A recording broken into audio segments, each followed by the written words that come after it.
Amigos de Colombia Motor Fans, es un gusto estar con ustedes hoy en este especial, ya hablando del final de temporada de los diferentes campeonatos en donde corren nuestros pilotos colombianos. Como ven acá en pantalla, me acompaña como siempre Ricker Silva de Autos y Carreras. Acá estamos preparados para hablar de lo que más nos gusta.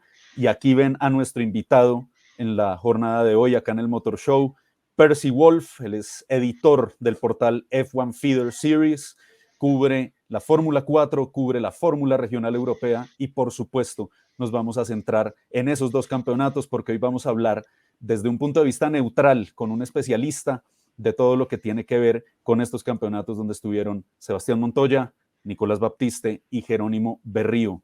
Vamos a hacer la entrevista en inglés. Desde ya les comentamos que si no han habilitado los subtítulos de YouTube, háganlo porque allí van a encontrar toda la traducción en simultáneo de esta entrevista. Percy, welcome to Call Motor Fans. Thank you for joining us today, and it's a pleasure to have you here to talk about the French F4 Championship and the Formula Regional. Thank you for your invitation first, and to all the Colombian fans hearing this, I'm sorry not to speak Spanish, maybe in the future, but for the moment I will have to just speak English for today. But yeah, it has been quite a special season for Freke, so Formula Regional Europe and French F4, and yeah, there have been three talented Colombian drivers in these two championships, and it has been really interesting to see their progression throughout the whole season, and I think some of them are promised to bigger things in the future. Absolutely, and I think we will have a very good time talking about those two championships, because beyond the Colombian drivers, the potential of the drivers who are in those series are fantastic for the future. And we are not only talking about Formula One in this case. So to start, what's the impact on the drivers, on the quality of the grid for these drivers who are wanting to join Formula 3, Formula 2 on the way to Formula 1, from your side, from your perspective, covering the series all year long? It has been some very strong championship with very extremely good drivers, some quick drivers, but also some very experienced ones who are there in their second or third season, especially in Formula Regional Europe. So it has been a very stacked field, very competitive field, and it's likely that the next season will be a bit less competitive because a lot of these drivers will go to Formula 3, then Formula 2, etc. So I think it has been complicated for the Colombian drivers, who were all three rookies in the two championships they were taking part, and they have managed quite well considering the level of experience of their opponents. And it's always that in motorsport, you have to consider the level of experience you have, and you don't expect the same thing if you are a rookie in a midfield team, or if you are in a top team and you are in your third season. It's not at all the same level of expectations. So there were 40 drivers in Formula Regional Europe. That is an enormous number, and they were all at different levels of their careers. Some were just starting, some are in their fourth, fifth season, and so it was really an interesting fight between all these different levels of experience.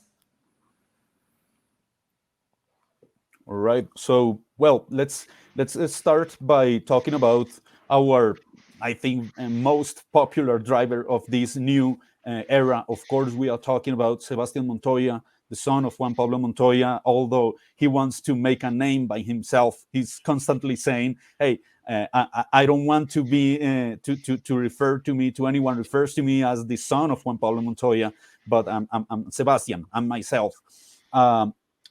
He started in a really good manner. He joined the Formula Regional Asian Championship at the start of the year, actually winning a couple of races there, and the expectations were really high, at least here in Colombia, joining the Prema Power team that is a powerhouse on the championship. But then I think the rookie year paid a lot for him throughout the year, and the evolution of the championship and the evolution of the quality of the grid for all drivers. From your perspective, how can we evaluate Sebastian's season in FRECA? It's hard to judge because, as you said, in February during the winter, he did triple position. He won twice, if I'm not mistaken, in only 3 rounds, and he was against drivers like Arthur Leclerc, who is in Formula 3 FIA, against drivers like Isaac Adjar, Gabriel Emini, Adrian David, extremely talented drivers, and he managed to beat them all in his first experience in a Formula regional car. So it was really extremely impressive.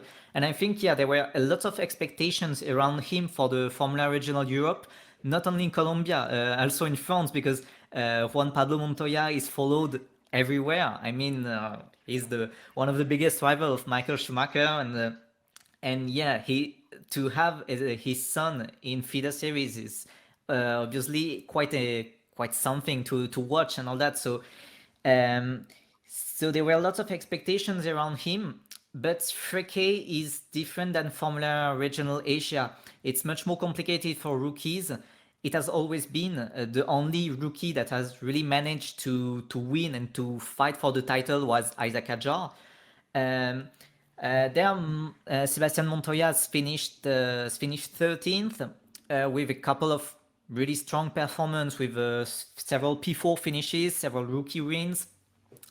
He has done a good season, maybe not up to what have done his teammates, but his teammates, as I said, were much more experienced. He has done a good season, but I think he has joined also the Red Bull athletes roster during the season. He's now sponsored by Red Bull, not yet part of the Red Bull junior team, and it happened during the season, like during the summer, and after this, there is the feeling that he didn't.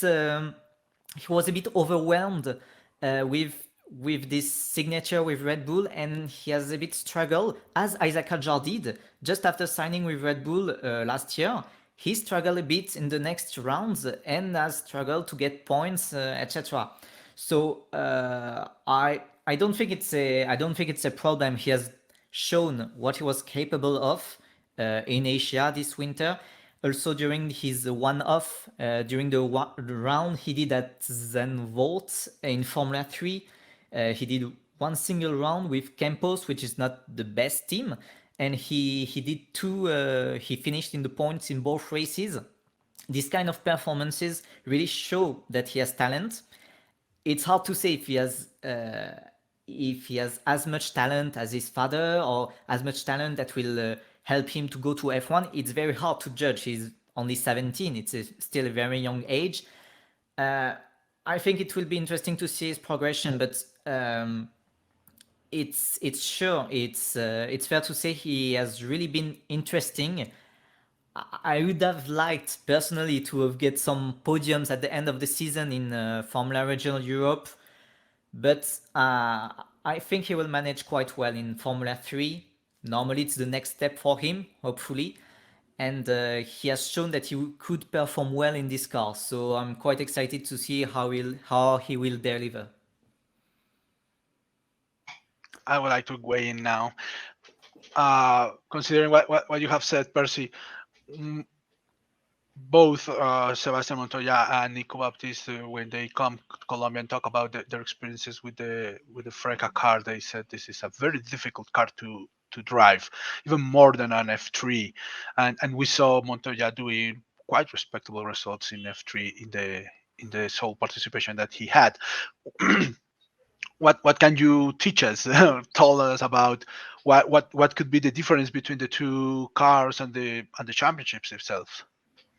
In fact, to be fair, these cars are really totally different. The FRECA cars are, if you talk to any of the drivers, are really a hell to drive. It's really extremely heavy, extremely difficult. There is extremely a lot of downforce.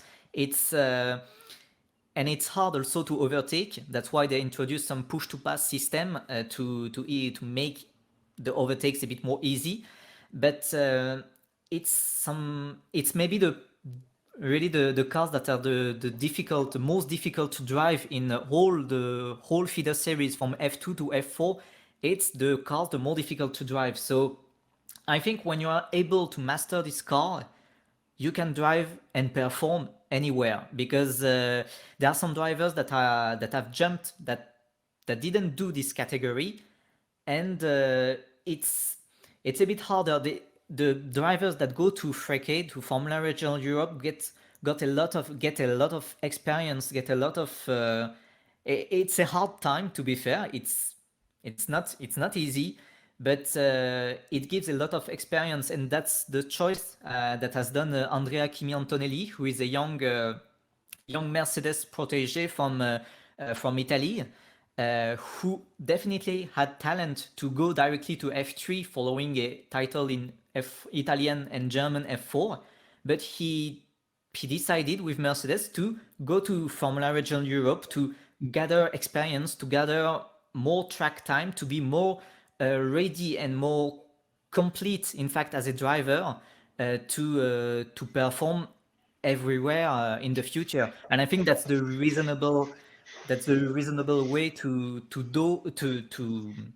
reasonable way to go and to perform in single seaters and to perform in motorsport. No, thank you, Percy. That's no question about it, about the challenge that these type of cars are putting pressure into each one of the drivers. But at the end, the quality of the grid is just fantastic. Just to name a few: Dino Beganovic, Andrea Kimi Antonelli, Gabriele Mini, who is basically a few hours ago confirmed to make the jump to Formula 3, and that set of drivers are putting pressure not only on this type of championships, but also in the upcoming ladders on the way to Formula 1, because they are knocking on the door really strong and saying that they have the talent to take the seat out of other more experienced drivers that maybe have a handful of seasons already on their hands on F3 and F2. So yeah, that is quite a fantastic journey for all of them. Now, Percy, let's talk about our other Colombian driver in the Formula Regional, Nicolás Baptiste. He joined FA Racing. That's that team who wasn't a front runner team, a front runner squad, even though one of their teammates was the French Victor Vernier, who has a positive season, I have to say. But at the end, one of the things that we recognize all year long about Nicolás is that he managed to take care of the car, to handle it quick, and at the end, always delivering results and finishing the races in a position higher than when he started from. So there is a constant evolution from him throughout the year.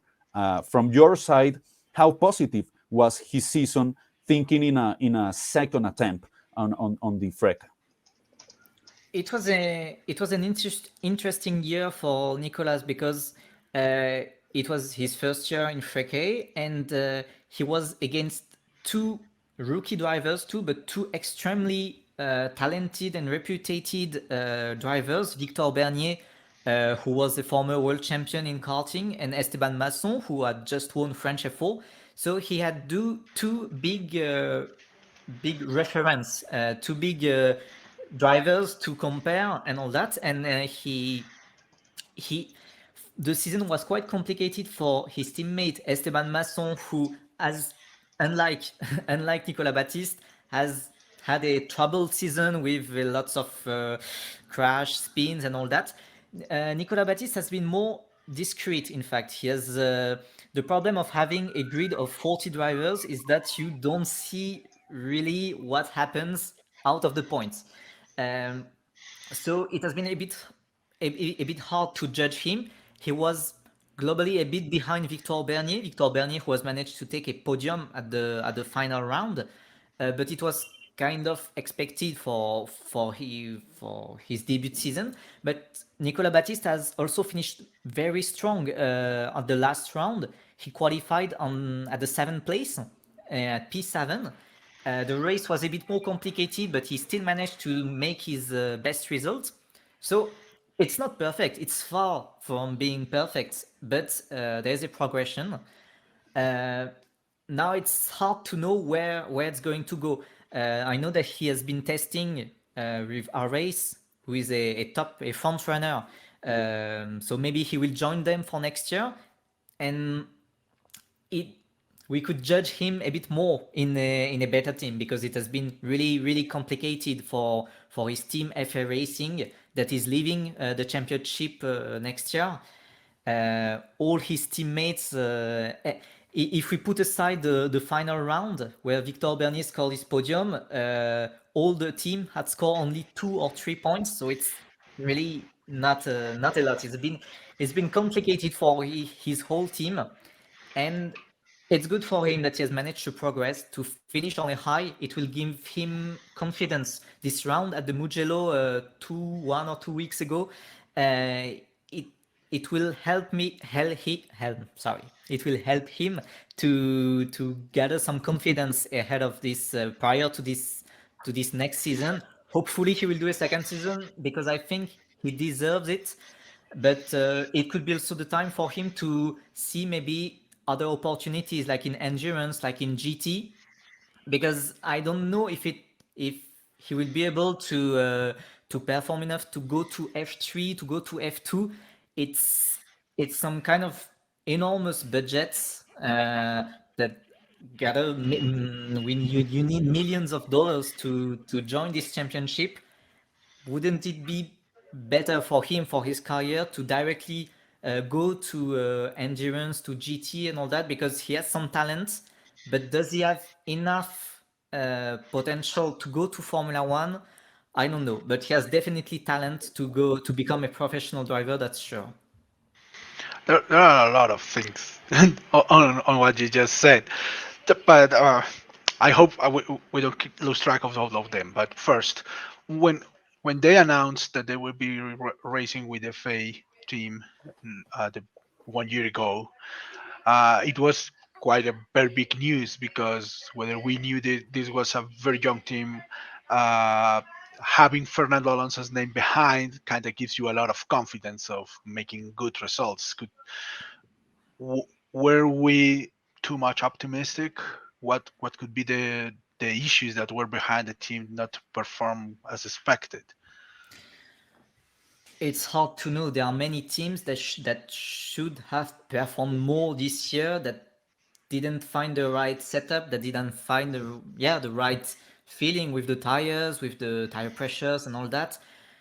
It's hard to know, but FA Racing was the B team, the second team of MP Motorsport, who finished 5th in the standings, and the fact of calling the team's name is FA Racing, but in fact Fernando Alonso is not really involved in the team. I mean, he's not there coaching Nicolas Baptiste, not coaching Yeah, of Victor course. David. He's not there. He's racing in Formula One, but it looks more like something to attract drivers with a shiny name, with wow, Alonso is part of the team, but in fact it's a midfield team at the best.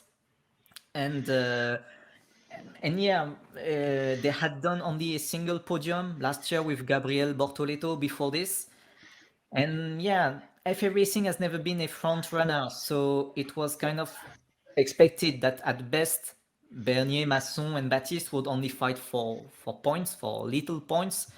But yeah, I think it's also for that, because of this hard season that they got, that FA Racing is leaving at the end of the year anyway. So I think it was kind of expected, in fact. Okay. I don't know if Andres has something else. Well, just to mention that, yeah, as Percy said, Saint Alok Racing, a traditional team from the GT world, will take over FA Racing's assets for the upcoming season. So, yeah, there is some sort of question mark there for the next season for Nicolás. We know that he's working really hard on getting news to all of us in the coming weeks. So yeah, let's wait and see. I think that he deserves to show better in a second FRECA season, because one thing that we highlighted from Nicolás' career, from the Italian F4 last year to this year's FRECA debut, was that he always take care of his car. Maybe he could make some mistakes. He's in the position to make mistakes, because this is what junior Formula Series are about, to learn from that mistakes. But at the end, to manage the car, to handle it, and to take care of the machine is also it's important for his learning curve, and especially when you are handling with low budget teams. So that's a really important thing to highlight, I think. Yeah, But and I wanted to yeah. add on Nicolas Baptiste is that he finished all the races he took part except one. And yeah, it shows that he's a really clean driver and consistent driver. And that's why I would like to see him in endurance, in GT, because it's really this kind of races where I think he would be good rather than sprint formats like Formula 1, Formula 2, etc. I think he would be more at his ease, more at his ease in a endurance in 24 hours of Le Mans kind of stuff. Well, That's that would be a pretty dream. nice. Oh yeah, but it's very important what Percy says, because it gives us more perspectives on what things we can start learning from the drivers in these promotional categories. I think it's not only coming there and be a fantastic driver and winning everything, and that's maybe something that I would like also to discuss with Percy. How important are results in this series? We understand that they are spec cars for all the teams. However, there are better teams than others, and the difference are even maybe bigger than you can see relative to IndyCar, for example, right? A poor car could be in the podium at some point. How is that? What people is really looking for? Just to discuss what the teams in F2 or F3 are looking for the drivers in FRECA or in F4. First, budget.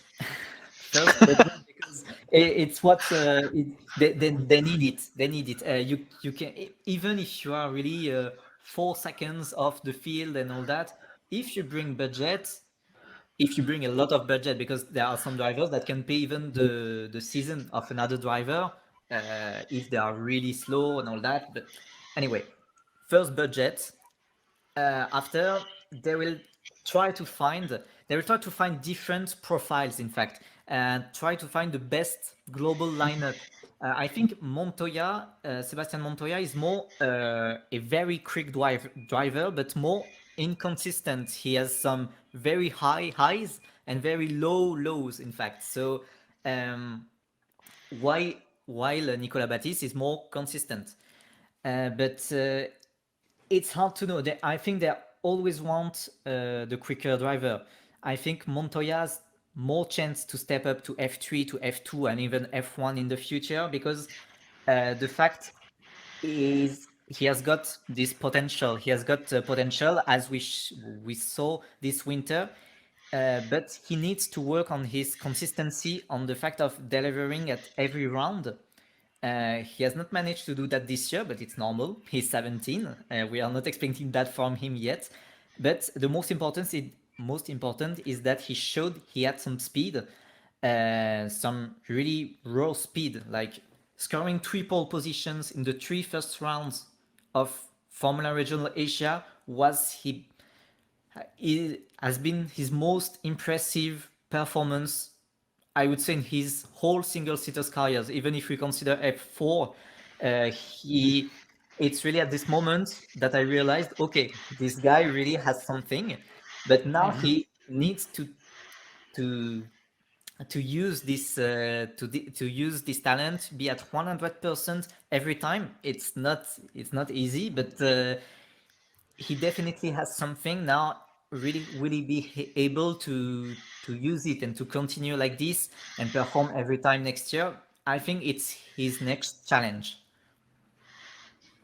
Okay, all right. That sums it up for Sebastian. Quite a challenge coming on the way to hopefully Formula 3 next year.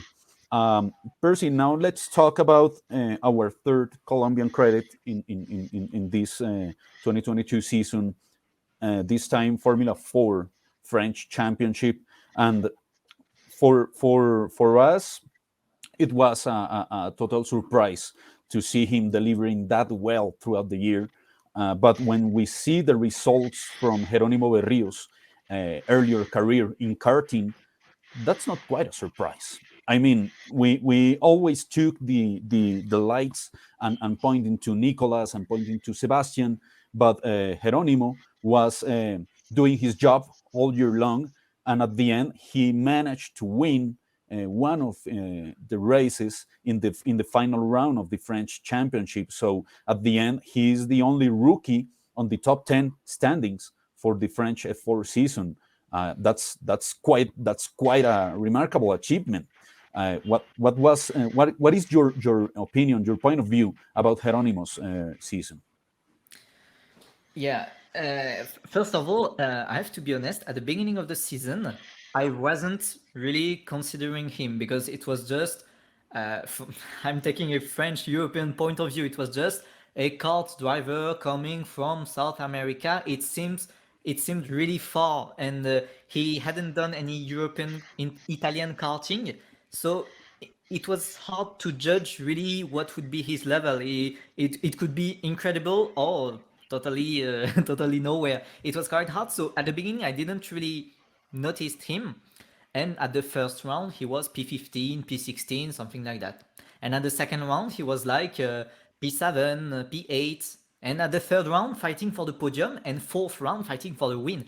And he has been the most impressive drivers in terms of progression.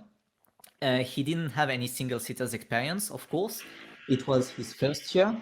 He was discovering all the tracks because there had been other rookies, other French rookies, but who already knew these tracks for some years now. Even if they hadn't raced on, they had seen it and all that. Jerónimo was discovering everything of this, and yeah, he has really been impressive. He has got some a bit more troubled meetings where he has been involved in some collisions with other drivers that most of the time, at least, were not from his fault. But he has been really impressive. I will not say the most impressive drivers because there have been Hugh Barter, Alessandro Giusti that were there in the second season. So it's normal not to be the most impressive driver, but from the rookies, it was the most unexpected driver. In fact, he finished sixth. In my opinion, he should have finished fifth even, because he had really some big bad luck at Spa-Francorchamps, Les Denons, and Valencia. But it was a really interesting season, and I hope that he will be signed by some teams in higher championships. Maybe I talked to Jerónimo's father. I hope my personal hope is for Jerónimo to go to Formula Regional Europe. I think it's his best option. It's the natural path. But yeah, we are talking. They are talking about also about Spanish F4, Spanish Formula 3 also. He has delivered really incredibly well, and he has many options, many propositions, and I think that's really deserved. And I can't wait to see how he will evolve outside of the French F4 championship, because French F4 is also a kind of particular championship where all drivers are in the same team, have the same car, have the same setup, kind of setup, because they can have personal change if they want, of course. But it's a the fairer championship, the more equal one. And it will be interesting to see how he will adapt in the future with teams, with engineers, with things like that. But definitely he has talents. And yeah, for a first season in Europe, it's it's a really big achievement what he has done.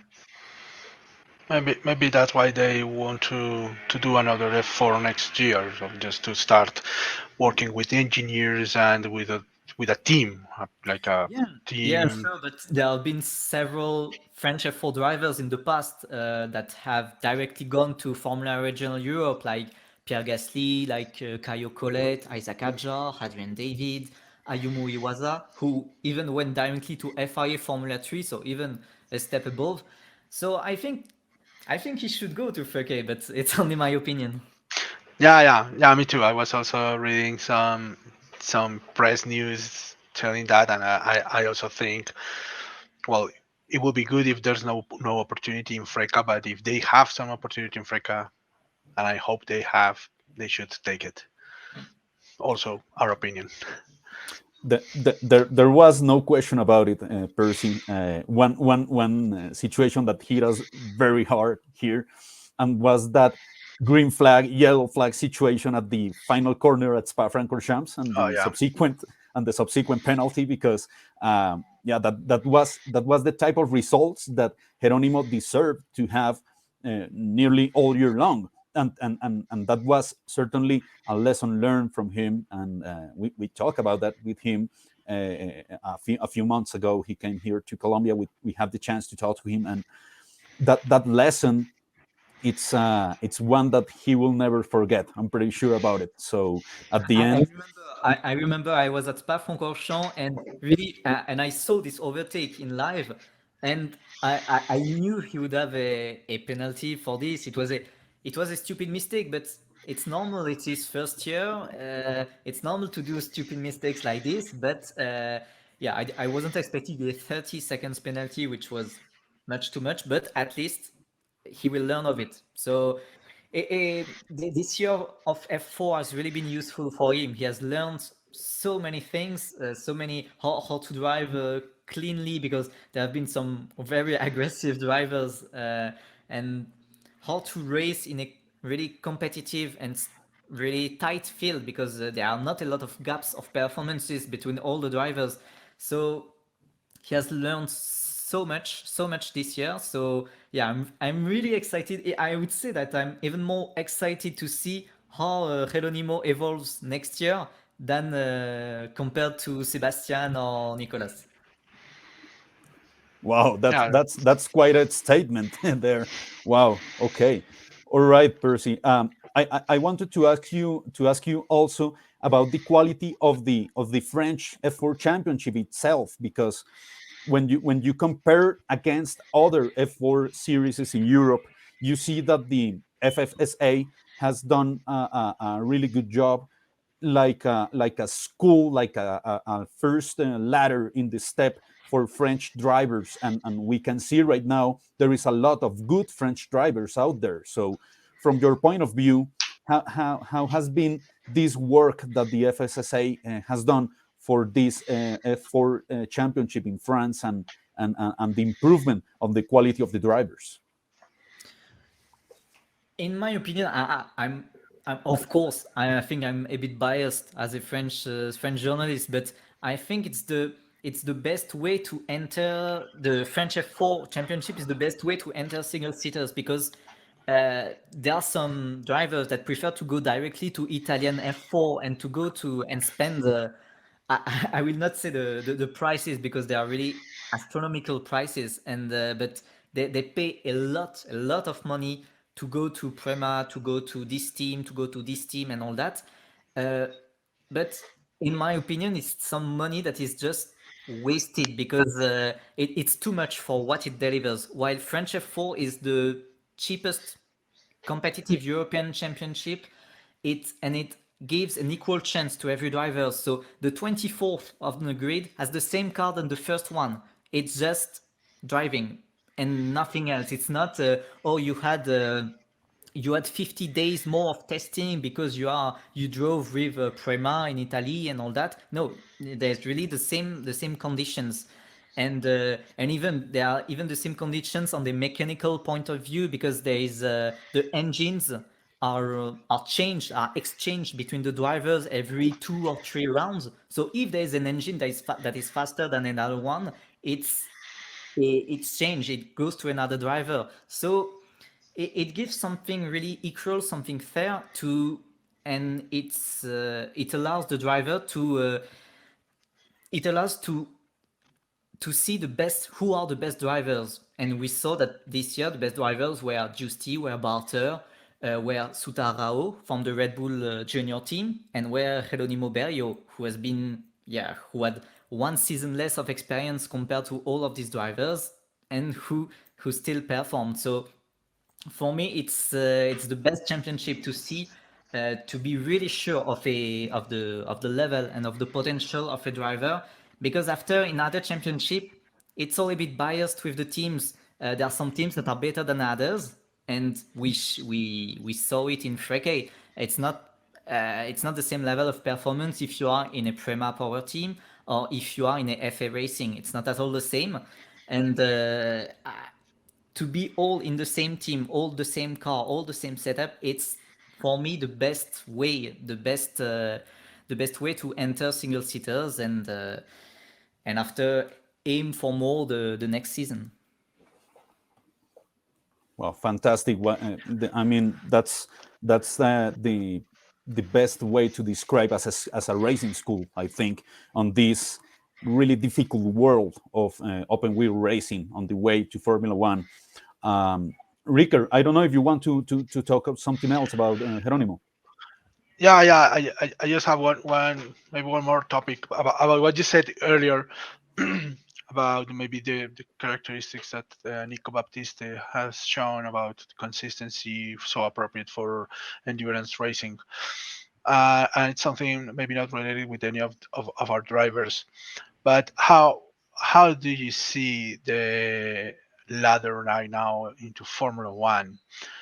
Sometimes we in the show here we have talked about how Formula One is so unfair at some points, because every driver that gets into Formula One is champion of something, has won a lot of things, and they can spend a full 10 years in Formula One without winning anything. And how that ladder can also maybe open opportunities for going to GT championships, endurance championships, or even to the United States, which we have seen a lot. It's now the feeder series ladder F2, F3, Formula Regional F4.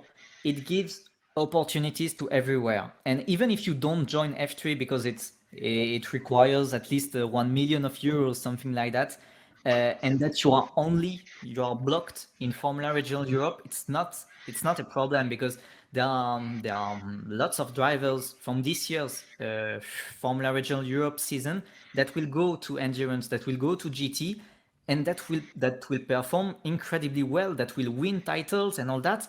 I have a friend of mine, Jules Gounon, who finished like second of French F4 9 years ago now, 9 years ago, who went to Formula Regional Europe, who was then called Formula Renault. He finished like 26th. He was in one of the worst teams because it was an unfair championship. There were some teams, and it's not always the best driver who wins.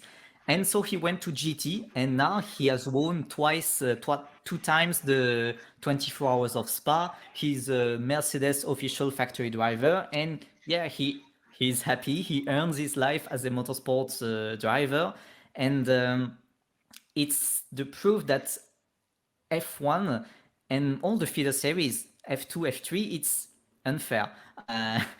It's maybe a bit sad to say that, and even as a F1 feeder series editor, I should be cheering for feeder series, but the single seater world has become so expensive.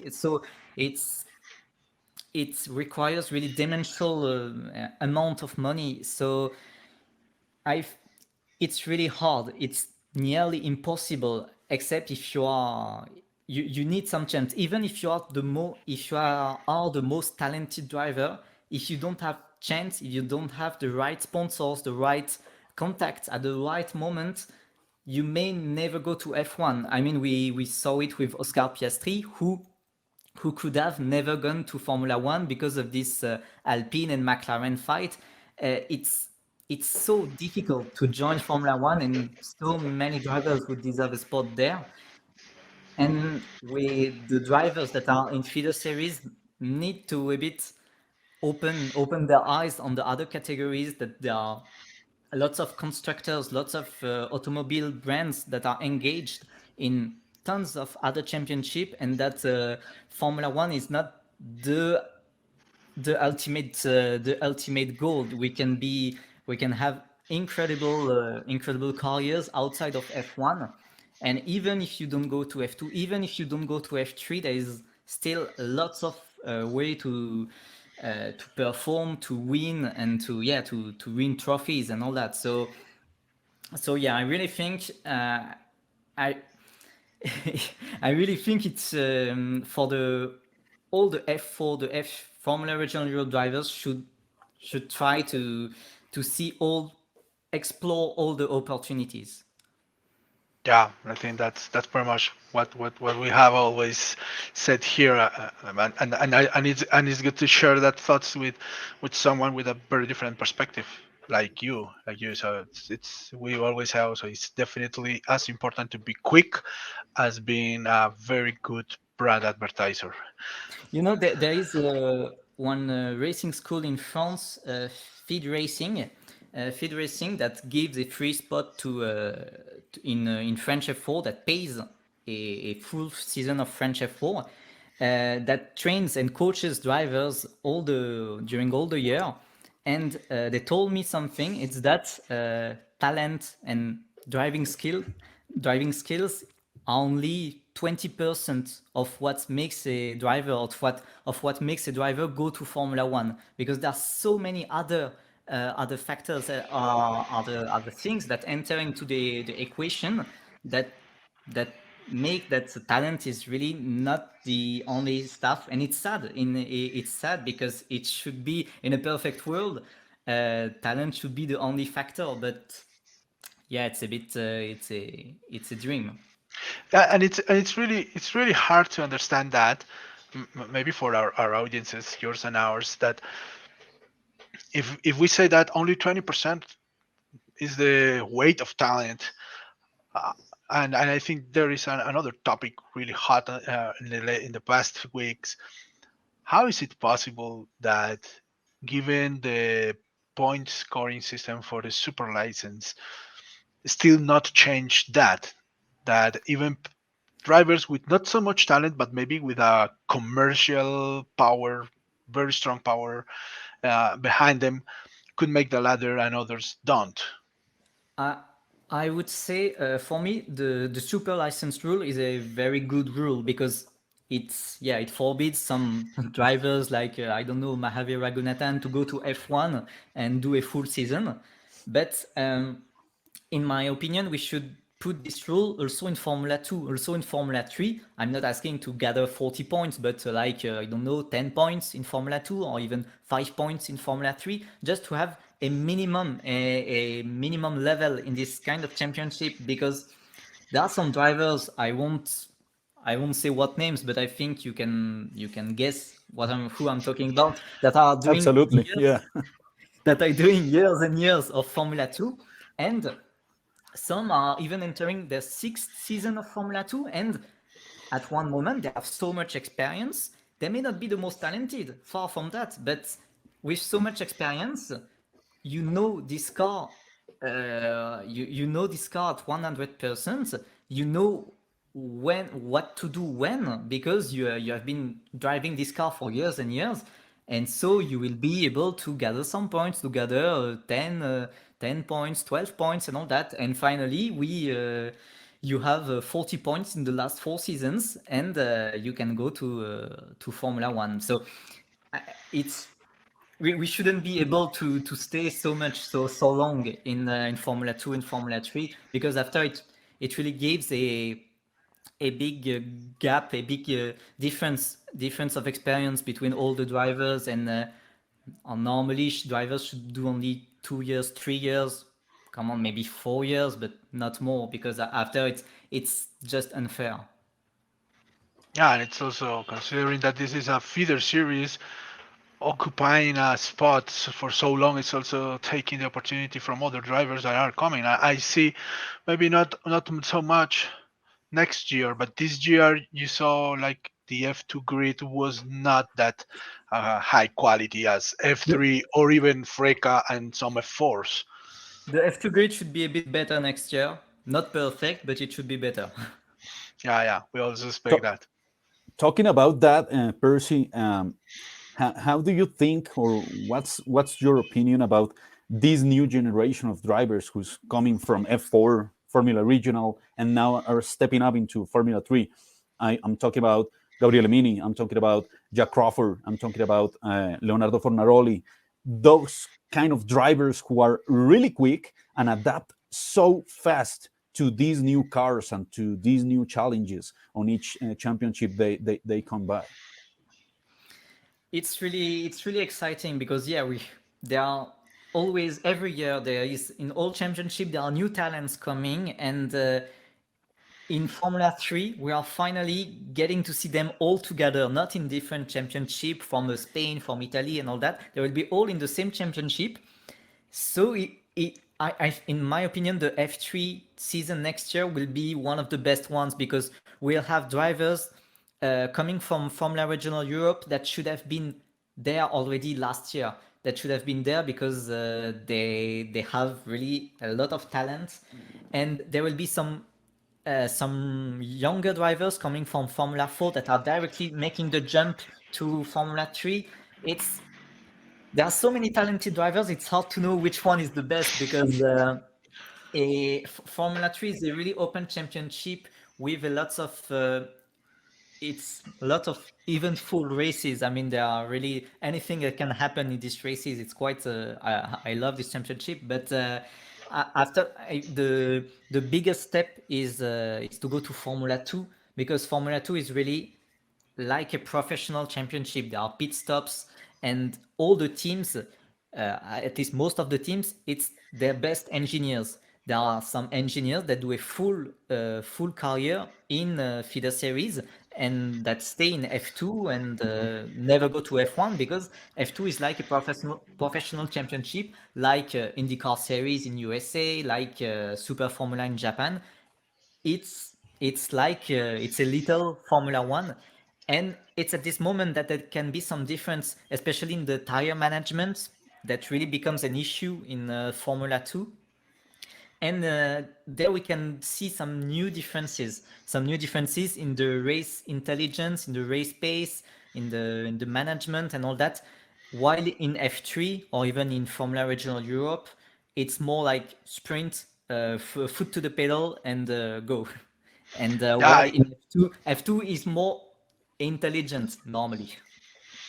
I think of F3, I think it will be very good. It will be a good storyline to follow because all these drivers that Andres mentioned, Gabriele Mini, Fornaroli, etc., will Oliver join. Berman, we cannot forget Oliver Berman. Yeah, Well, but he is He's already in. blindingly quick.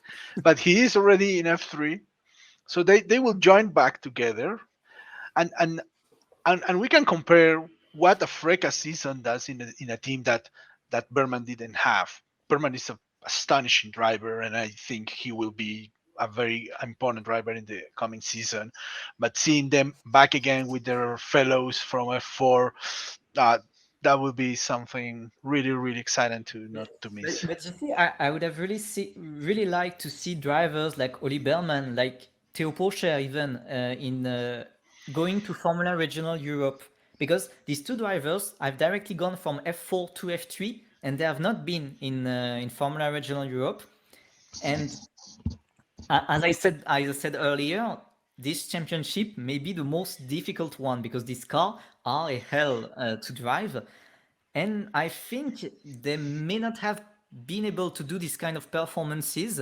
I think they would have done.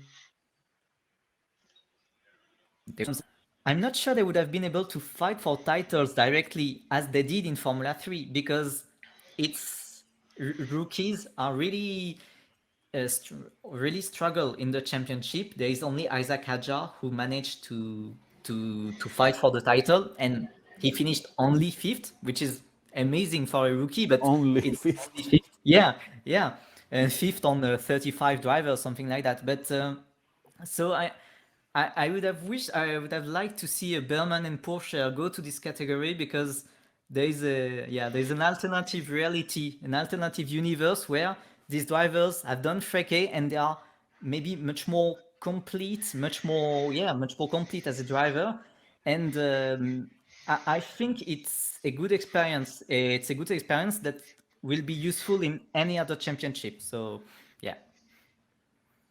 Fantastic, fantastic. Well, Percy, we are reaching nearly 1 hour of so amazing talking to you. I wanted to ask you one final question, and this is about you and your work at F1 Feeder.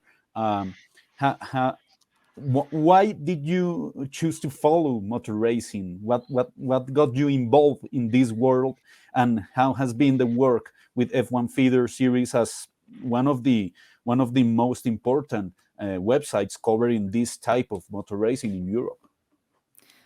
First, I think like 90% of the population here who watch motor racing is because of my father, who used to watch Formula One. When I was 5 years old, I was cheering for Fernando Alonso and Renault, etc.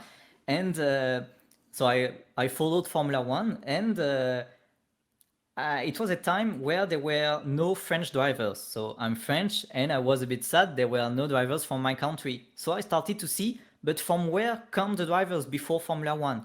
And I started to watch. At the time it was called GP2, GP3, and I started to get into this. And then I discovered some drivers like Pierre Gasly, like Esteban Ocon, who were only 16, who were in the equivalent of Formula Regional Europe. And I started to follow them, and they gain titles, and they finally made it to F1. And really to see these drivers evolving, growing, uh, making mistakes, and learning of them, it's really something special to see the evolution, in fact, of the driver, of a young man. In fact, to see the evolution from their teenage years to when they are 25 or something like that. I really love this the feeder series, the evolution of the drivers. And so I became really passionate about feeder series, and naturally a bit I joined F1 feeder series 1.5 years ago now. And I'm taking care especially of the Freke Championship and the French F4, logical. And I'm trying to talk with the drivers, to talk with the family of the drivers. By the way, I can give a special shout out to Jaime Berrio, who has been really nice with me, and I hope to see him soon on the track. And to talk with the coaches, to talk with the teams and all that. It's a feeling that I didn't have before, because it's my first year, my first full season that I spent going on tracks. I went to Spa-Francorchamps, to Paul Ricard, to Mugello, and all that. And when I was younger, I didn't have the time, or my parents were not enough interested to move to a track. And now I'm discovering a whole new world, and I love it. I love it, and I keep writing about them. I love writing about what is my passion. In fact, it's my passion, and it's a really real pleasure. It's not a work that I'm doing. It's a real pleasure that I love talking not only about French drivers, even if it was my main focus at the beginning, but now you see I'm talking about Colombian drivers, about drivers from all nationalities, in fact, to see who is the best talent, who is gonna make it to the top, to F1. There will be 1,000 drivers, and maybe only one or two who will go to F1, but they will go to all the 998 drivers will go to other championship. And I know that in some years I may know 3-4 F1 drivers. I may know some 24 hours of Le Mans winner, some Formula E champions, and all that. I can't know who they are for the moment, but I know that I've seen these drivers since their beginnings, and I will see them evolving and all that. And yeah, that's why I love writing about feeder series for F1feederseries.com. Thank you very much for your time, and well, let's see what 2023 brings on this fantastic world of the feeder series.